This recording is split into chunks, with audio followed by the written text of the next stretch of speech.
kwenye eneo la kutobaguliwa, serikali ya awamu ya sita imekuwa ikiongeza miundombinu ya shule kulingana na mahitaji yaliyopo, yakiwajumuisha watoto wenye mahitaji maalum katika kuhakikisha kila mtoto anapata elimu bora.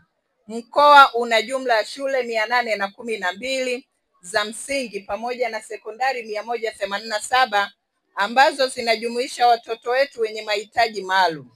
Aidha, serikali inatoa fedha za ruzuku ya kila mwezi ya elimu bila malipo kwa shule zote za serikali kuanzia elimu ya awali hadi kidato cha 6.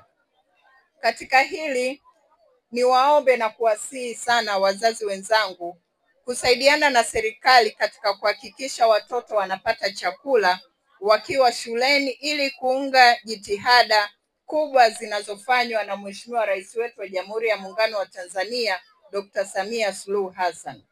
Lakini pamoja na uwekezaji mkubwa unaofanywa na serikali, inasikitisha sana kuona baadhi ya wazazi hawapeleki watoto shule, na imekuwa jukumu la wakuu wa wilaya kuhakikisha tunasaka nyumba kwa nyumba kwa wale wazazi wanaoficha. Kwa hiyo tutakayemkuta mzazi ameficha mtoto hajafika shule, tutamchukulia hatua za kisheria mara moja.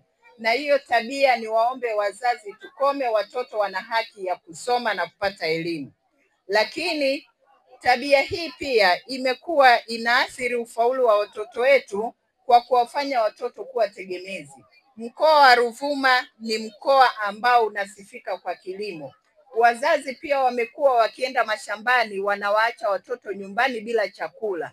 Hiyo ni hatari kiusalama. Chochote kinaweza kumtokea mtoto. Na kama pia mzazi unakuta anaenda shambani hajachangia chakula, mtoto hawezi kukaa darasani kwa utulivu. Lakini vile vile mtoto akirudi nyumbani hawezi kukaa kwa utulivu, kwa maana anakuwa na hofu ya usalama wake.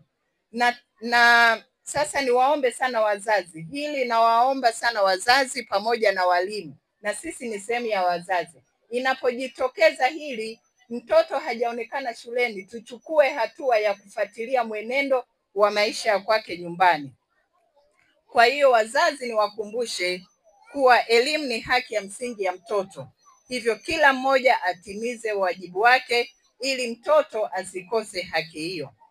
Swala la maadili hasa kwa watoto wetu limekuwa ni changamoto kubwa sana kutokana na wazazi, walezi, jamii kukwepa majukumu ya msingi na kuwalea watoto watakavyo. Hivyo ni vyema sisi kama wazazi kujitathmini ni wapi tumepotea na kuchukua hatua za maksudi za malezi yenye kuzingatia maadili ya Kitanzania tuliorithishwa na wazazi wetu, ili nao waweze kuwarithisha vizazi vijavyo.